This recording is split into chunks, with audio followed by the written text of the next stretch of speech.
Okay, time to do the experiment. Now, I've got this set up. Sorting by session turns out to be no good because there are so many ones that these ones that I want to remain visible, or you can't see them. I want to see if this button gets enabled here, and so I want to have this thing available. I tried using the opacity on this thing, but it's horrible. This I think is enough. You should, since it's by time, the next log on here. I wonder if I can set something up. Well, so I stayed over there for quite a while running programs and doing things, and everything remained static exactly as it is for the entire duration. So this desktop was essentially frozen for the whole time. Now,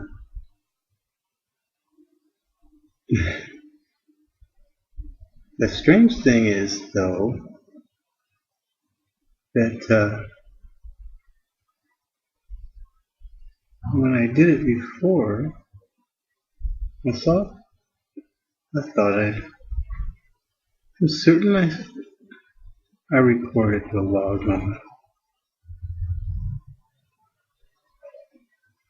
I'm not sure. I'm gonna have to try it again. But let me just. Well, I'm gonna try it again. Okay, now time for attempt number 2.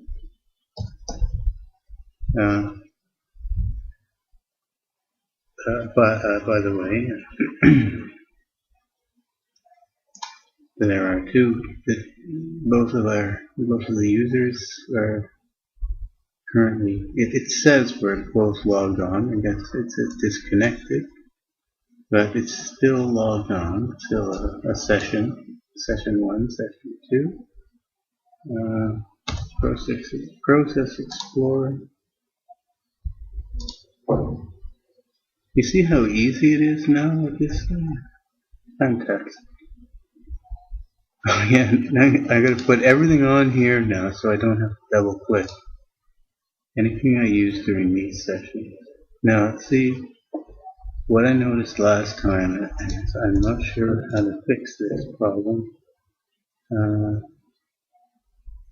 Well, none of those things running right now has a window, so you can't tell, but it turns out that, well, what I can do is stop this and go over there and run this program, and you'll see that all of this stuff, all of these window titles won't appear.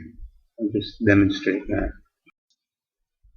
Well, I guess there was something running. There was this, which we couldn't see. You notice the session number, quite a bit different from the other numbers, which, well, I suppose I could look at them, couldn't I? I mean, the audio won't work, but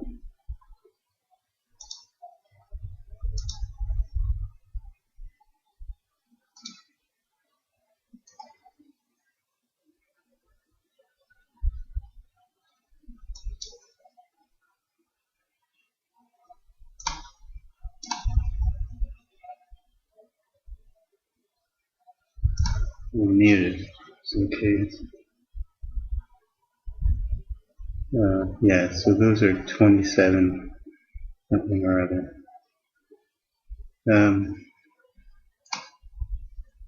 And now if I run the Process Explorer,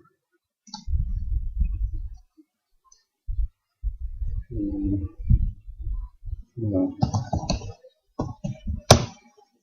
This doesn't really prove much.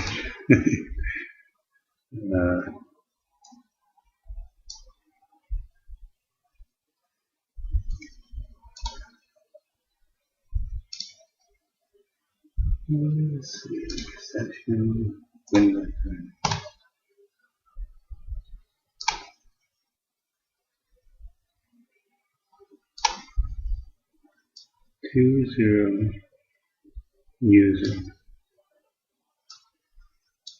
access denied. I have to run that as administrator.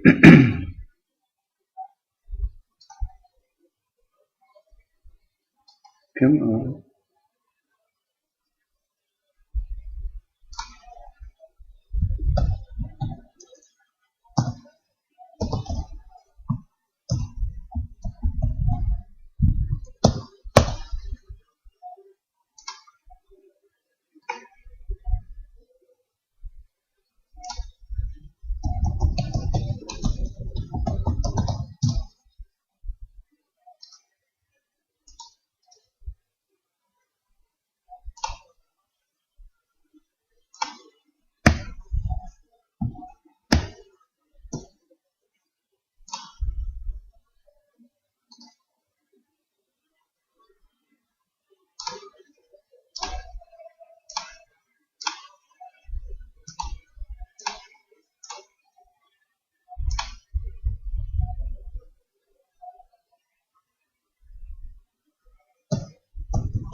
That's better.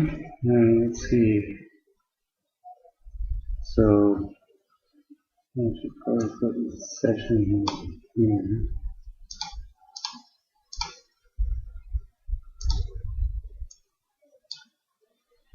This is our session here, and here's Alan's session with no window title.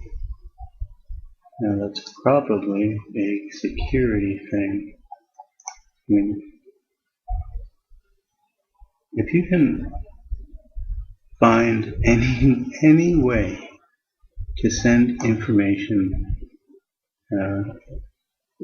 across a network in an arbitrary manner, then I guess that's a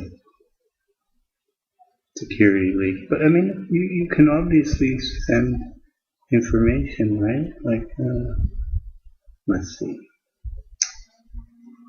view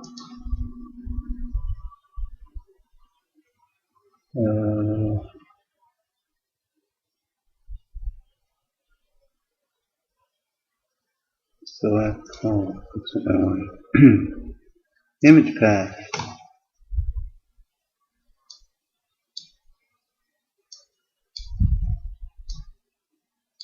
Okay.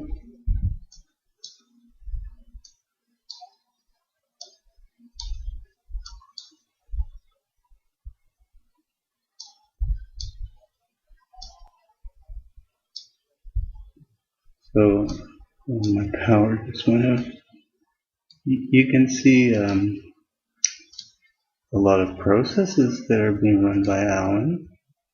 Chrome, command, right? Now, what if Alan made a program that in the program's name it had a message in it, just rename command.exe to hello world.exe and run it. Then you would have been able to send the message hello world to everybody on the network, if they understood that, right? You could put the message in the, like this is taken out of the executable's description, when you compile and put in a resource script with a description of the name of the program, you can make that description as long as you like, right? I could send a textbook worth of information over the network by just putting that as a description of my program. So I don't really think there's much of a Like, there's no extra danger by exposing what the window titles happen to say, except maybe maybe that's for privacy. Like I might be running Chrome and I'm logged on to teenporn.com or something, and I don't want other people to see that. Maybe that's the reason. It's certainly nothing to do with security. Anyway, kind of enjoying it over here in this new little world. Well, I'm gonna have to log off though. Okay, so now as you've just seen from those two experiments, I can do things on either side and record things that are happening on either side, and they won't be happening. They never are happening simultaneously. I'm not sure how one would set up something like that. You'd have to simulate a real, what appears to be a remote log on. Like the recorder kept running, I'm not sure what was going on with that. It might be that the recorder is at somehow a lower layer that's not associated necessarily with a particular user or something. I don't know. But you'll notice I changed this, so now it's just a matter of a single click to go over there. And I wanted to add well, actually, I love this thing now. I'm just going to pin everything to it because it's only one click. Oh, you got that. I got that. What else do I run occasionally? This one. Pin to start menu. And this one. Usually I've never ever run this one from here. Go away!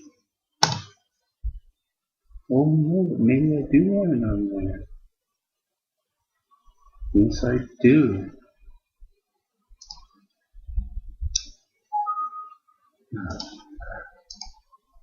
Pin the start menu. On the bottom. This is usually the thing that when I'm editing the videos. When I record the videos, look at what's going on. This is gonna get more. This is gray, so it's probably down to the bottom. That's only there because I don't know where it actually is. I forget. This is certainly more often than that. Let's say here.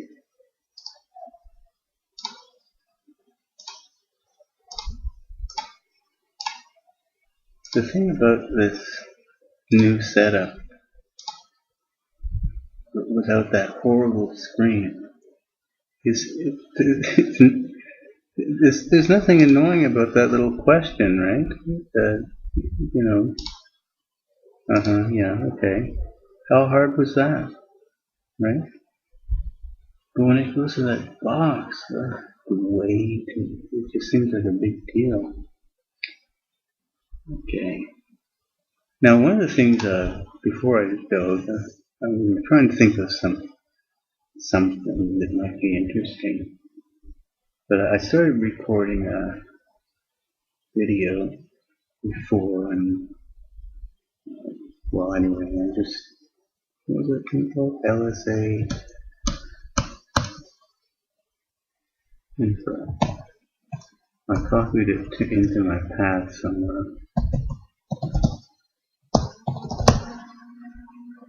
And that allows us, anyway, to look at these logon IDs through this program. So that's me. There are two me's over there. 3? Where is this one? No, that's session 1. Well, no, there's one me over there. Why is there a me over there? Oh, because I had to be administrator for something or other. Probably.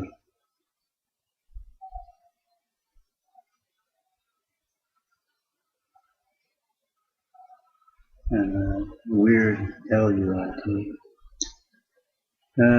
Yeah, but I'm sure all those numbers will be consistent, just as these are. No, they're not.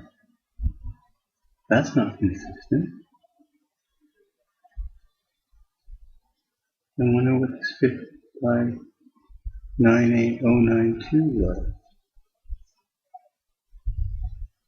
Well, maybe that one might suspended or something. But it's not that, again, that number doesn't seem to. What is this one? Why is that 3? Session 1. I should have left process explored. It's kind of interesting when you look at it in the tree view.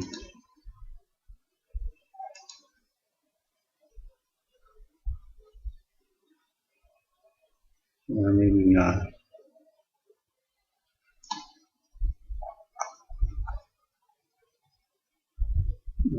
No, I think it's better in this view. To see what happens. Now this command, okay, that's I ran that. That's my command line.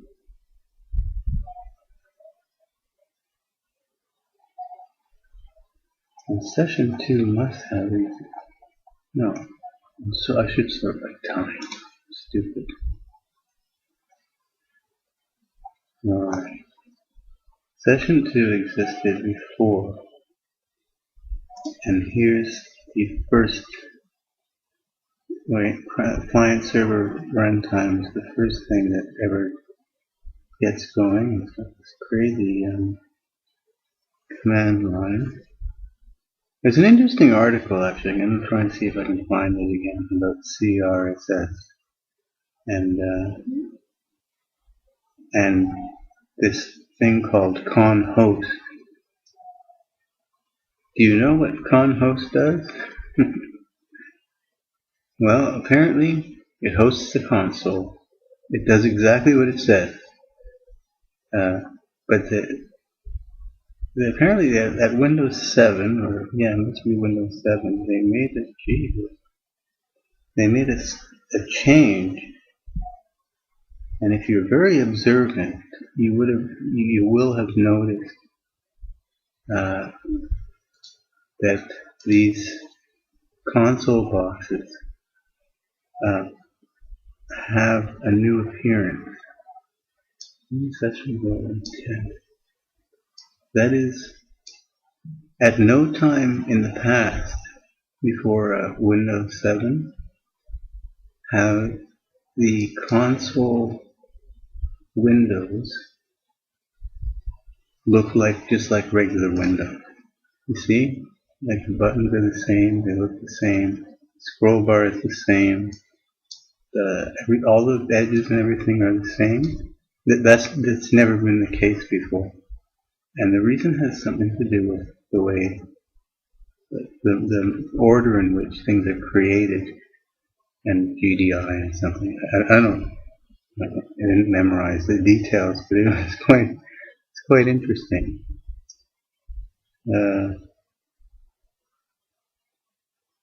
Now, so CRSS. So now here's another WinLogon, just like I have somewhere. See, here's my WinLogon, and there's none before that. That's where session 1 started. And here, this one, where it went, where session 2 started, here. And it's just run without any parameters. as opposed by an anti-authority system. Now, if we look at the tree view, if it keeps holding that,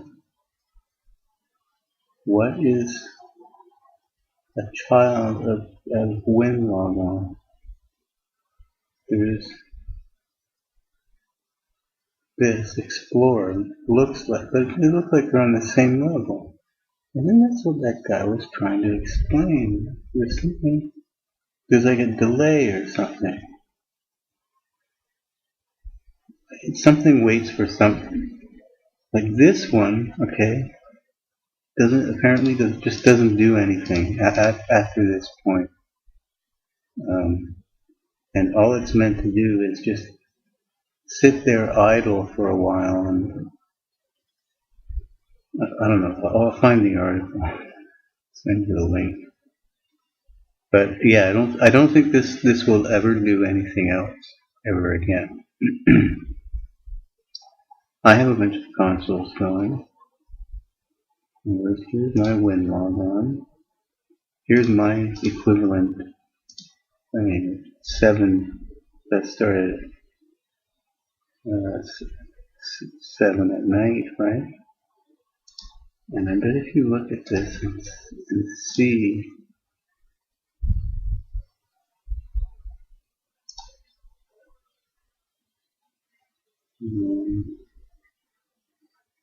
can't you see the statistics? It's gone through a couple billion cycles, but it might not be doing anything. It's not very big. It's using hardly any handle. It is red. It has made 20 reads. Like it's hardly doing anything. Except for all these cycles. So that's probably because it's, cough, it's in a sleep state. Which cycles don't do. The cycles don't do anything.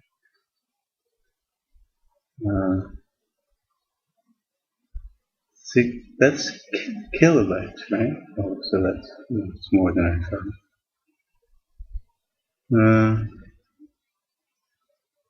Let's see now. It has used in the kernel 0.8 seconds, 0.3 something seconds. This is the one that started at 7 p.m. So in total time it's used is 1.2 seconds worth of processor. Let's see about another process, similar type process, like this command here.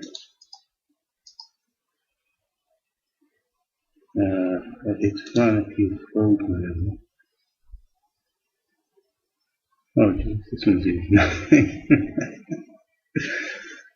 Which one is that? Yeah. Does it really use like 0 time? I'm not Chrome here.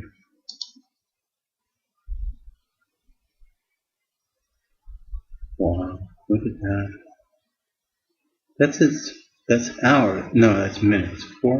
But still, in terms of processor time, I guess that's a lot. It doesn't seem like it's only used 4 minutes worth of processor time. I'm always waiting for it. What is using at all time? System idle. Yeah, the other thing is that I don't think these numbers are very telling because it's kernel and user. It's telling you about the operating system. Let's see. This is this is usage, current usage, like a percent. Well, I wonder what the total time, if I could have that as a column.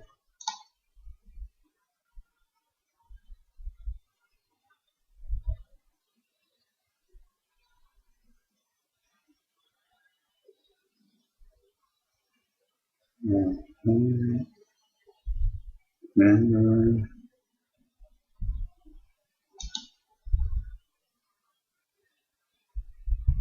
Usage. Oh, history. Well, I don't want the history. I just want the summary. Here.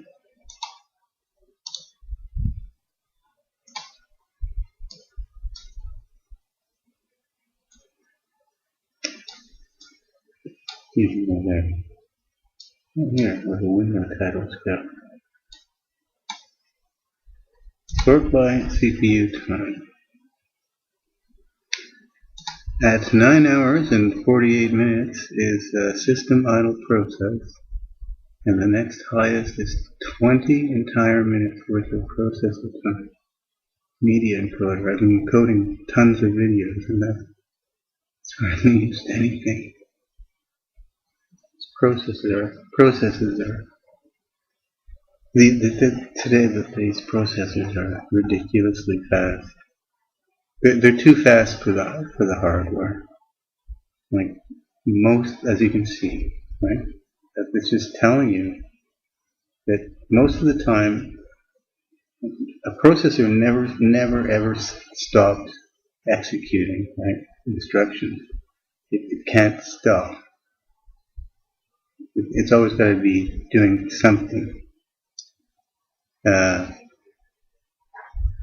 So this is essentially the amount of time that's elapsed, right?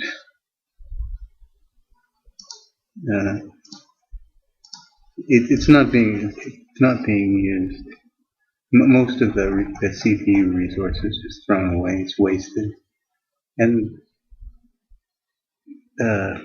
that's much of that is just to do with that you can't get the instructions to it fast enough because things are coming from networks and memory and anyway. No, I'm just going rambling. So I'm going to think of something and see you next time.